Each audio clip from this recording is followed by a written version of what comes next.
تو وہ ذہن سے نکل جائے گی، پھر کلی کھل جائے گی۔ تم نے بہت سے آدمی دیکھے ہوں گے کہ وہ جیسا وقت اور موقع دیکھتے ہیں ویسی باتیں بنا دیتے ہیں، کچھ جھوٹ سچ کا خیال نہیں کرتے، ایک ہی معاملے میں ایک ہی شخص سے کچھ کہہ دیتے ہیں، اس کی جانب مخالف سے کچھ اور فرما دیتے ہیں۔ اس کا سبب یہ ہوتا ہے کہ ان کے دل میں کوئی بات ایمان اور صداقت کے ساتھ مطمئن نہیں ہوتی۔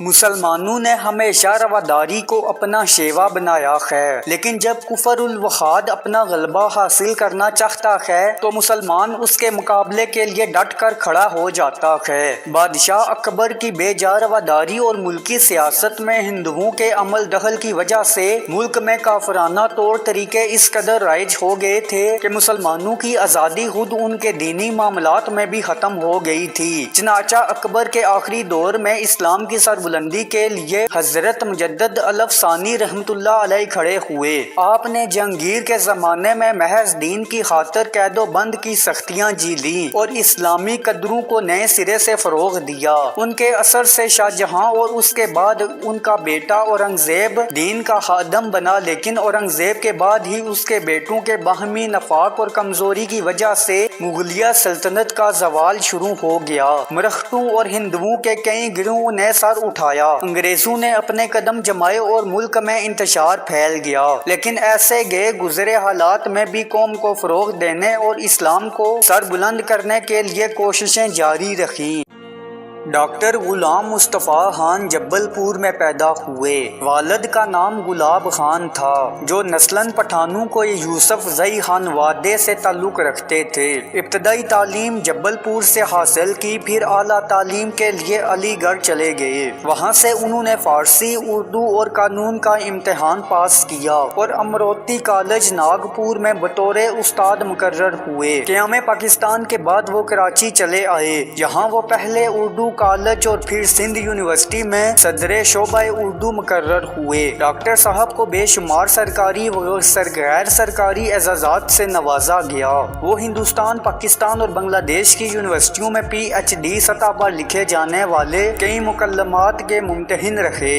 اردو تحقیق کی روایات کو مستحکم کرنے میں ڈاکٹر غلام مصطفیٰ خان کا اہم کردار ہے۔ انہوں نے خود بھی گراں قدر خدمات انجام دی اور تحقیقی کام کرنے والوں کی سرپرستی بھی کی۔ انہوں نے زبان کے ساتھ ادبی اثرات کی دریافت کا فریضہ بھی انجام دیا۔ ڈاکٹر صاحب کا اسلوب سادہ اور سلیس ہے، چھوٹے چھوٹے جملوں میں معنی اور مطلب کی پوری وضاحت کر دیتے۔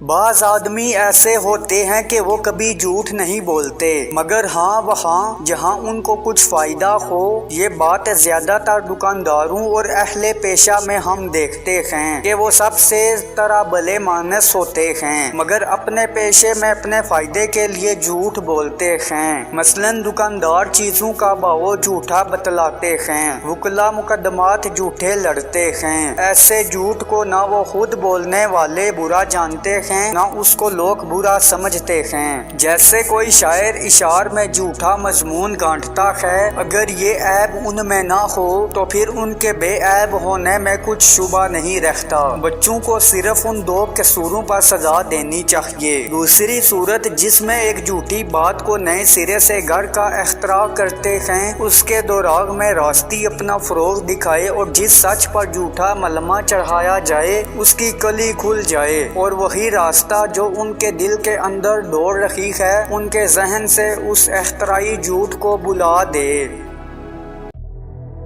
سیدھی سادی سچی باتوں میں جھوٹ بولنے کے برابر کوئی لغت کی ماری ہوئی برائی نہیں ہے۔ ہم انسانوں میں جو باہم رشتہ مندی ہے وہ فقط نطق کے سبب سے ہے۔ جب اس نطق میں کذب شامل ہو تو انسانوں کے باہمی تعلقات میں کوئی ایسی بات نہ ہوگی کہ جو فساد سے خالی رکھو۔ جن قوموں میں جھوٹ کا رواج ہو گیا ہے ان میں کوئی برائی باقی نہیں جو نہ ہو۔ یہ جھوٹ آگ اور تلوار سے زیادہ ان کا نقصان قربان کر رکھا ہے۔ اکثر ماں باپ اپنے بچوں کو ان کی معصوم خطاؤں پر اور بے باک شوخیوں اور گستاخیوں پر خوب گومہ شمالی کرتے ہیں، مگر وہ یہ یاد رکھیں کہ بچوں کو صرف ان دو قصوں پر سزا دینی چاہیے، ایک جھوٹ پر اور دوسری سرکشی پر، جب تک کہ ان دونوں برائیوں سے ان کو وہ نہ چھٹائیں۔ سزا دینے سے ہاتھ کو نہ اٹھائیں۔ اگر جھوٹ کا چسکا اس عمر میں زبان کو لگ گیا تو وہ بڑے ہونے پر اور بڑھے گا۔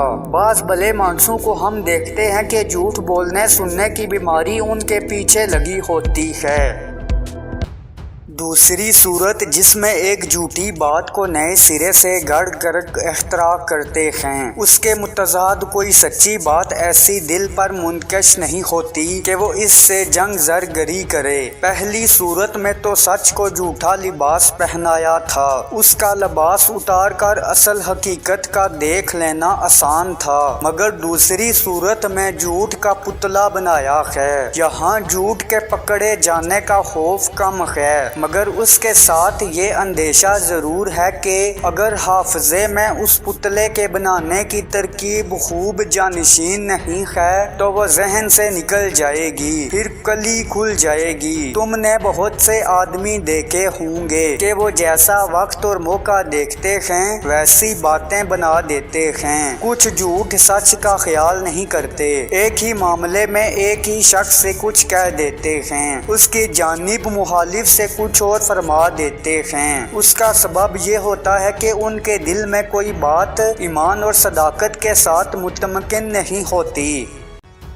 مسلمانوں کی قومیت ایک نظریاتی قومیت ہے جو لا الہ الا اللہ پر قائم ہے، یعنی یہ کہ نسل، رنگ اور وطن کی بنیاد پر نہیں بلکہ ایک نظریے، ایک عقیدے اور ایک کلمے کی بنیاد پر وجود میں آئی، اور اس نظریاتی پہلو کو نمایاں کرنے کے لیے اسے ملت کہا گیا ہے۔ ایسی نظریاتی قومیت میں ہر نسل، ہر رنگ اور ہر جغرافیائی خطے کے لوگوں کے لیے جگہ ہوتی ہے، اور حقیقت یہ ہے کہ جنوبی ایشیا کے مسلمانوں کو، جن میں ہر نسل، ہر رنگ اور ہر مختلف جغرافیائی خطوں کے لوگ شامل تھے، ایک ایسی قوم کے ماتحت اقلیت بن کر رہنا منظور نہ تھا جو اسلامی قومیت کے برعکس ذات پات، چھوت چھات اور بت پرستی کے بندھنوں میں جکڑی ہوئی تھی۔ چنانچہ انہوں نے اپنی جداگانہ قومیت یعنی اسلامی قومیت کی بنیاد پر اپنے لیے ایک جدا وطن کا مطالبہ کیا، جس میں وہ اپنے عقیدے، اپنے نظریہ زندگی، اپنے طرز معاشرت کے مطابق زندگی بسر کر سکیں اور ایک مسلمان کی حیثیت سے دور جدید کے چیلنج کا مقابلہ کر کے اپنے مستقبل کو سنوار سکیں۔